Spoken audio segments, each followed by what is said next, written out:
juga harus bertanggung jawab terhadap anak-anak tersebut.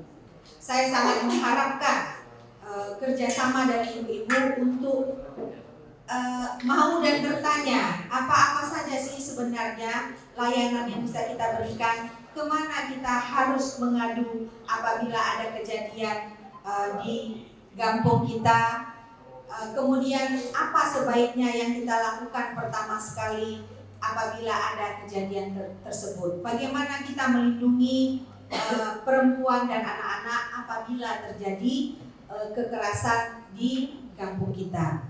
Sosialisasi, optimalisasi layanan bagi perempuan dan anak korban kekerasan melalui tata kelola pencatatan dan pelaporan kasus kekerasan dengan resmi dibuka.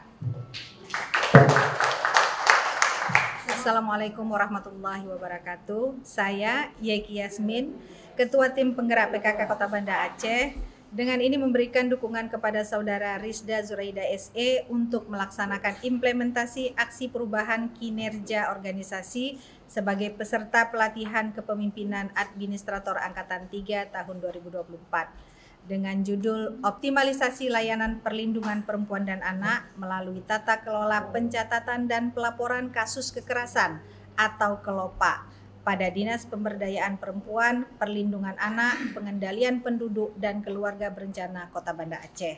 Semoga aksi perubahan kinerja organisasi yang dilaksanakan berjalan sukses dan memberikan manfaat bagi Kota Banda Aceh. Amin ya rabbal alamin. Wassalamualaikum warahmatullahi wabarakatuh.